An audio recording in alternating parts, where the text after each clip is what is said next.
Ezequiel 47, e lê do versículo 1 até o versículo 12. Se você puder abrir sua Bíblia, se você não trouxe Bíblia, abra no celular. Nas próximas reuniões, se você quiser trazer uma Bíblia, uma caneta, porque eu tenho certeza que aqui o Senhor vai falar com você neste lugar. E se você puder ter aí na sua mão a Bíblia com uma caneta, você vai grifar aquilo que o Espírito Santo está falando com você. Ezequiel 47, versículo 1 a 12. O homem me levou de volta até a entrada do templo. Debaixo da entrada saía a água que corria na direção do leste, pois o templo dava de frente para este lado. A água corria por baixo do lado sul do templo, ao sul do altar. Então o homem me fez sair da área do templo pelo portão norte e me levou pelo lado de fora até o portão que dá para o leste. Um riacho saía do lado sul do portão. Com a sua vara de medir, o homem mediu 500 metros na direção da correnteza, para o leste. Ele me fez atravessar o riacho ali, e a água chegou aos meus tornozelos. Em seguida, ele mediu mais 500 metros, e a água subiu até os meus joelhos. Mais 500 metros, e a água chegou à minha cintura. Finalmente, mediu mais 500 metros, e o rio era tão fundo que eu não podia atravessar. Era fundo demais para ser atravessado, a não ser a nado. Aí ele me disse: homem mortal, preste muita atenção em tudo isso. Então o homem me levou de novo para a margem. Quando cheguei lá, vi que havia muitas árvores dos dois lados. Então ele me disse: esta água corre para o leste e desce até o rio Jordão e até o Mar Morto. Quando entra nesse mar, ela faz com que a água salgada do mar vire água doce. Em todo lugar por onde esse rio passar, haverá todo tipo de animais e de peixes. O rio fará com que as águas do Mar Morto fiquem boas, e ele trará vida por onde passar. Desde a fonte de Gede até a de Eglaim, haverá pescadores na praia do mar, e ali eles estenderão as suas redes para secarem. Haverá ali muito peixe, muitas espécies de peixes, como no mar Mediterrâneo. Mas nos brejos e nos charcos a água não ficará boa. Essa água servirá para a produção de sal. Nas duas margens dos rios crescerão árvores frutíferas de todo tipo. As suas folhas nunca murcharão, e as árvores nunca deixarão de dar frutas. Darão frutas novas todos os meses, pois são regadas pelo rio que vem do templo. As frutas servirão de alimento e as folhas de remédio. Aleluia, glória a Deus. Amém. Queridos, a palavra que o Senhor colocou hoje no meu coração, sobre esse texto aqui de Ezequiel 47, uma visão que Deus deu a Ezequiel tão tremenda sobre águas que saíam do templo. E aqui a gente vê que esse texto, ele é literalmente um convite de Deus para o homem, né? Para o homem mergulhar em águas mais profundas. E quando nós colocamos o nome dessa reunião de Deeper, era isso que estava no nosso coração, de águas mais profundas, de nós termos um tempo de intimidade com o Espírito Santo de Deus.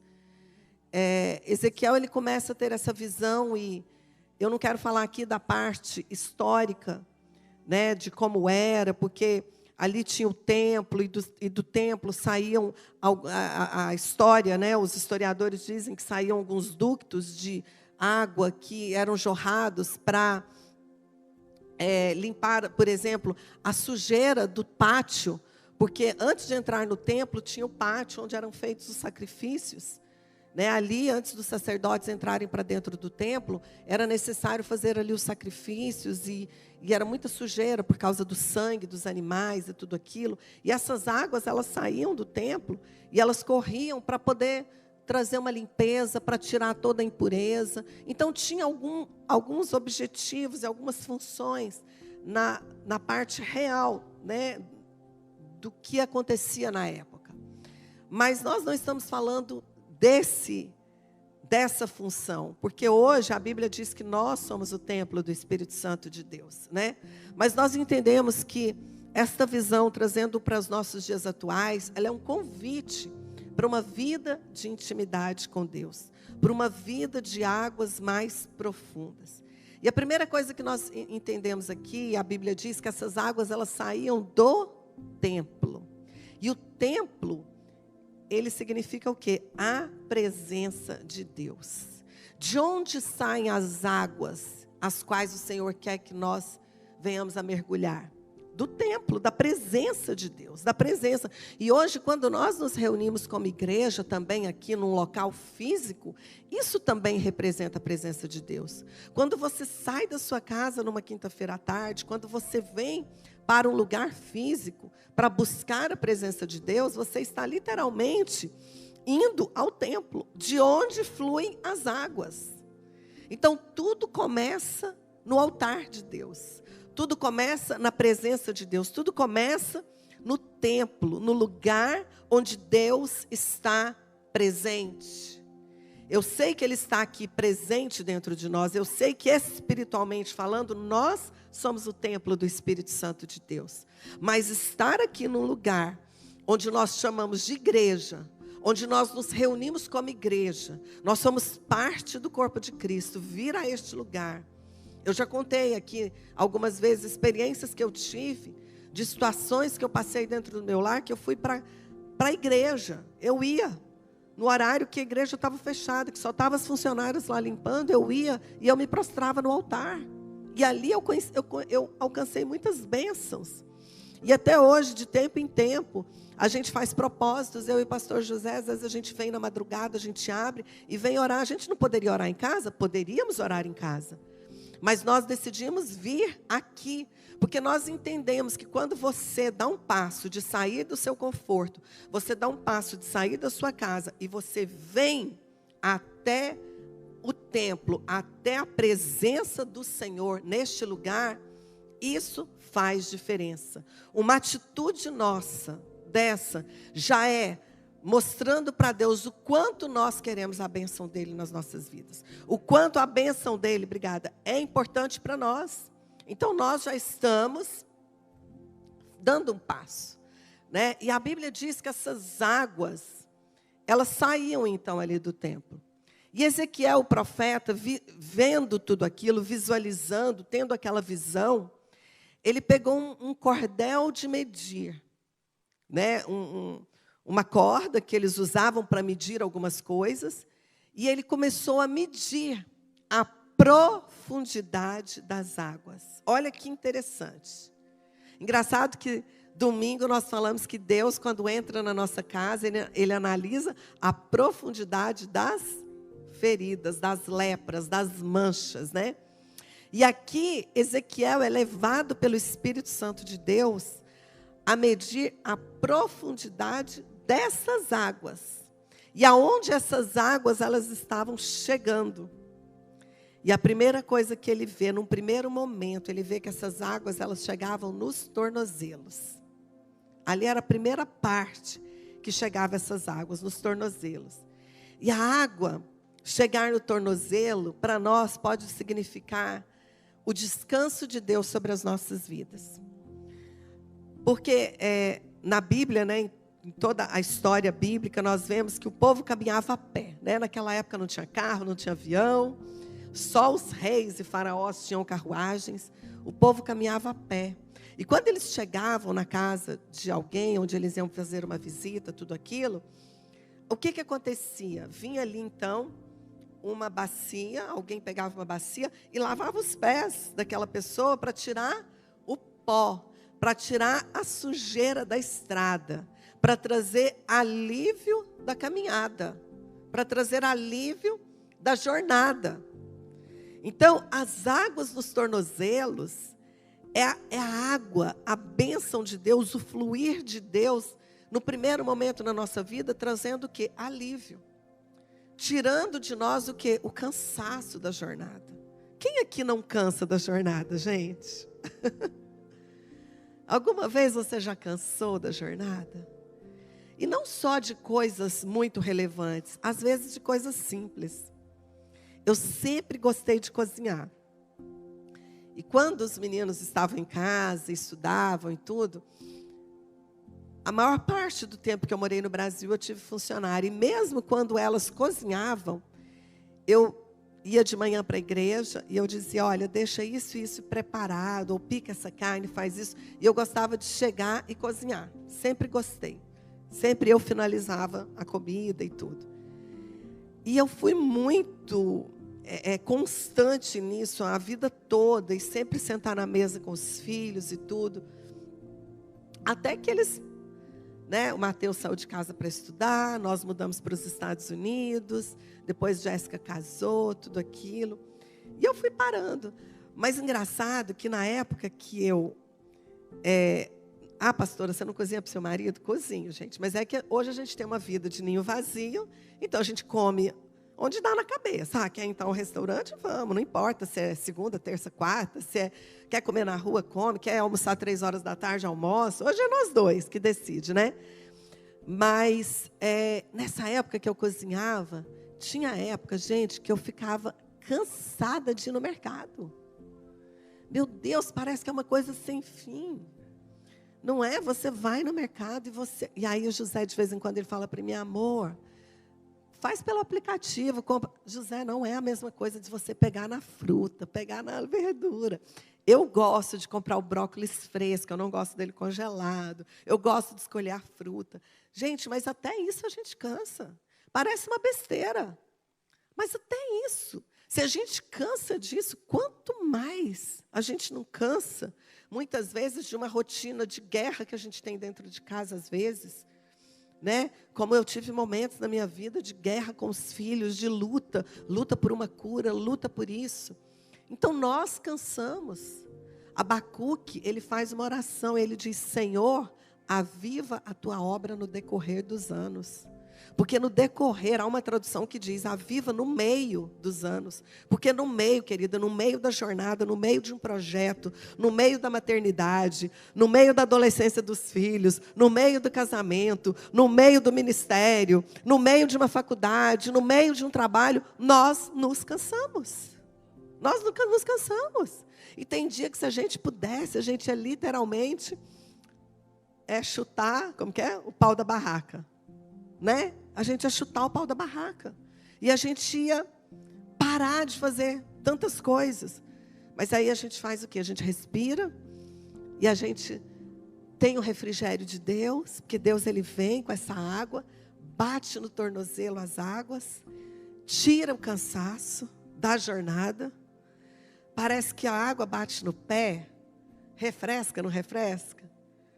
Já viu quando a gente caminha? Eu amo caminhar na praia com o pé na água. Eu sou apaixonada. Eu acho que a melhor maneira de se bronzear, de tomar sol, é caminhando com o pé na água. Quando eu vou em balneário, eu faço isso todos os dias, sem exceção. Porque como a minha mãe está de frente ao mar, eu já desço, eu caminho todos os dias. Como aquilo refresca.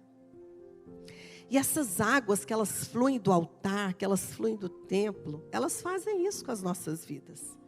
Ela tira esse cansaço do dia a dia, ela traz um refrigério, ela renova, ela refresca os pés.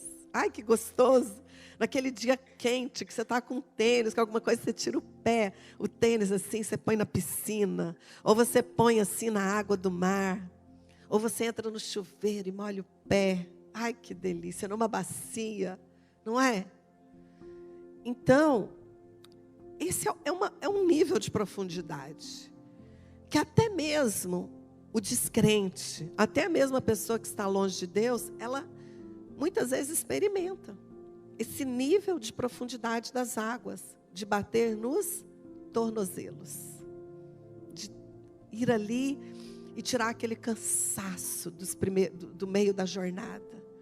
Mas aí a Bíblia diz que as águas não paravam, e elas continuavam vindo, as águas continuavam vindo, e elas deram nos joelhos. E o joelho fala de quê? Quebrantamento, humildade, prostrar. Não é só oração, mas ela é muito mais. O joelho fala de quebrantamento, de humildade. Já viu alguém que quer pedir perdão para alguém e que se coloca até de joelho? Já viu filho, né? Filho é engraçado, né? Quando ele sabe que fez uma bronca, o Mateus tinha muito disso. Ele ajoelhava, não mãe, não mãe. joelho fala de quebrantamento, joelho fala de humildade.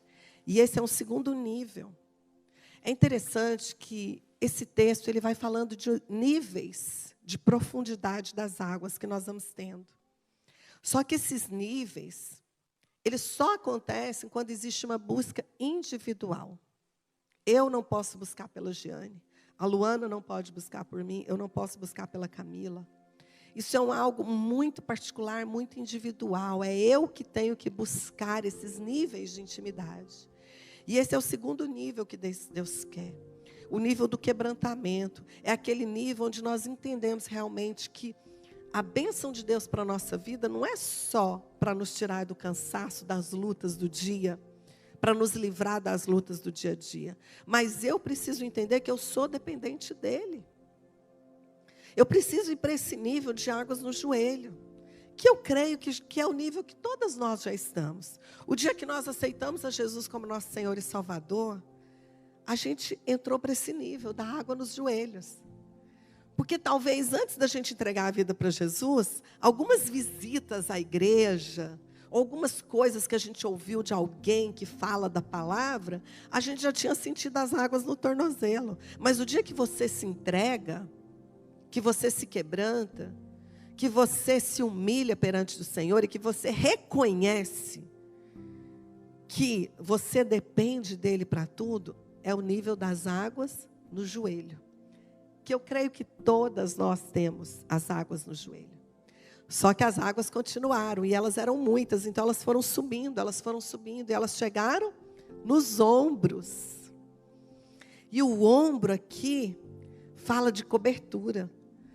O sacerdote, quando ele entrar diante da presença do Senhor, ele tinha que jogar o manto aqui, nos ombros. Ele tinha que estar coberto pela presença de Deus. Ele tinha que estar sendo respaldado. Porque senão ele podia chegar na presença de Deus e ele ser até morto, se ele não tivesse a cobertura certa sobre a vida dele.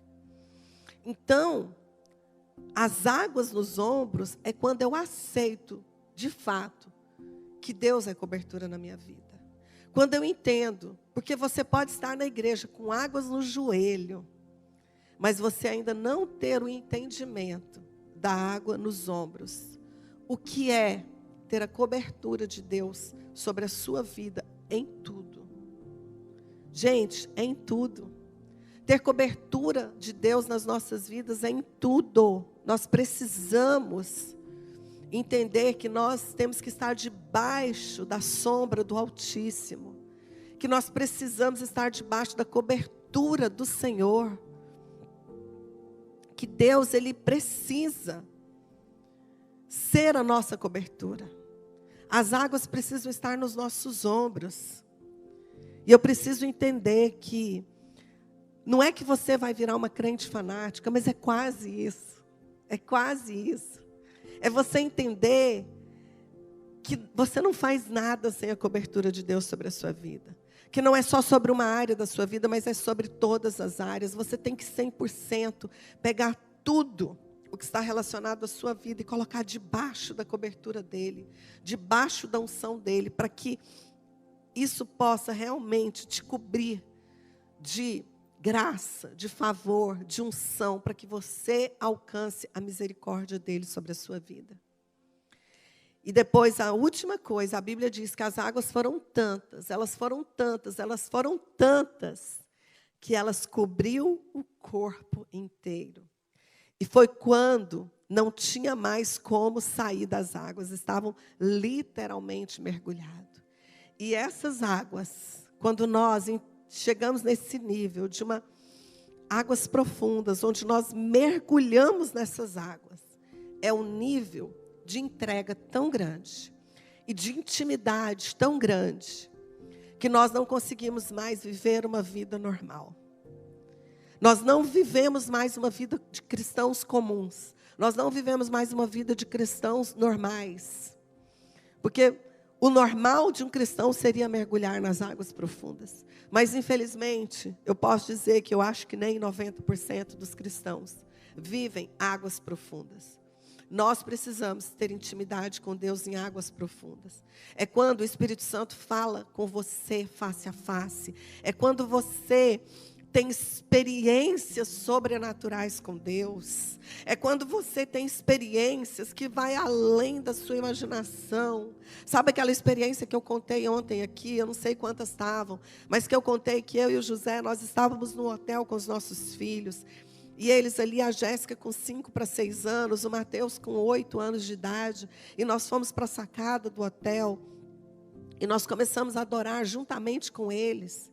O céu nublado, e o meu esposo começou a pedir que Deus desse a eles, aos nossos filhos, uma experiência com o Espírito Santo de Deus, uma experiência com o sobrenatural. E quando a gente viu, foi como se soprasse um vento rápido. Aquela nuvem, ela começou a dissipar rápido. E a gente começou a ver que o céu foi ficando estrelado. E conforme o céu foi ficando estrelado, a gente começou a adorar mais. E nós fomos sentindo a presença de Deus. Porque era um momento de um mergulho inteiro nas águas. Sabe quando as águas cobrem e você não quer sair daquela presença? Porque ela é tão gloriosa. Ela é tão gloriosa, ela é tão gloriosa, que você só quer estar naquela presença. E ali o José pediu: Senhor, dá um sinal para que eles vejam o teu poder. E quando a gente viu que o céu veio daqui de trás do prédio, naquele céu todo estrelado, não tinha nenhuma luz acesa, nós estávamos num lugar com plena escuridão, e riscou o céu ali, aquela estrela. E foi quase que a gente ouviu a voz daquela, o som. Eu acho que teve som, porque eu ouvi, gente, o som. Foi, fez assim, como se fosse um rojão. Eu lembro que a Jéssica, com aquela idade, 5 anos, ela se prostrou, ela voltou para o quarto, ela ajoelhou no colchão daquele quarto de hotel. Isso são águas profundas, que falta muitas vezes em nós, queridas.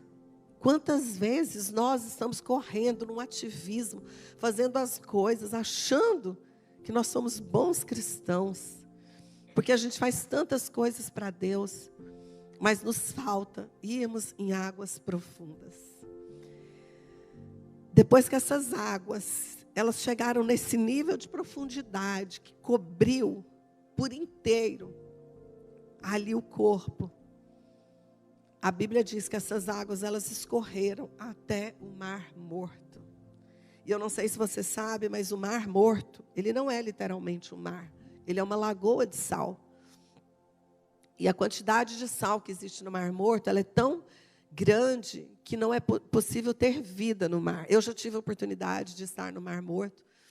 E é muito engraçado porque você não consegue afundar por causa da densidade da água. Então, você olha assim, está todo mundo deitado na superfície da água, boiando. Todo mundo boia, sem boia no corpo. Todo mundo boia. Você não consegue ficar afundado na água.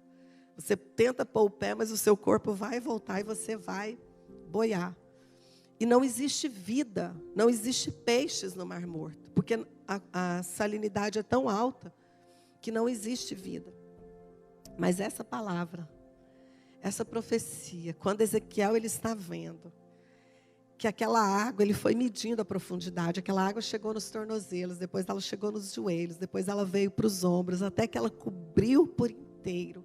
A Bíblia diz que ela foi escorrendo e ela chegou no Mar Morto. E ela trouxe vida ao Mar Morto. Ela trouxe vida num lugar onde não há vida. Eu quero te dizer que você vai experimentar vida em áreas da sua casa que estão mortas, em lugares da sua casa que está morto, quando você estiver mergulhando nas águas profundas. Quando você estiver tão submerso nessas águas, que você não vai nem conseguir tocar o chão, porque elas vão estar tão profundas, tão profundas. E é o momento onde a vida chega naquelas áreas da sua casa que já estão mortas. Se hoje a vida do seu esposo está como Mar Morto, se hoje o seu lar tem alguma área na sua casa que está como Mar Morto, que não existe vida, não produz vida, eu quero te dizer que essas águas, se você deixar elas subirem, se elas forem subindo, elas vão atingir essas lagoas de sal, elas vão atingindo esses lugares de morte, e elas vão produzir vida. Elas vão produzir vida.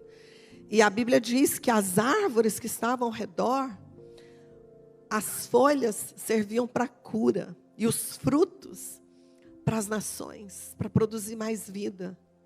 E é isso que Deus quer fazer através de nós, porque quando nós mergulhamos nessas águas, não importa o lugar que nós chegarmos, aonde nós chegarmos, as folhas vão servir de cura para as pessoas. Uma palavra que nós dissermos vai servir de cura para as pessoas.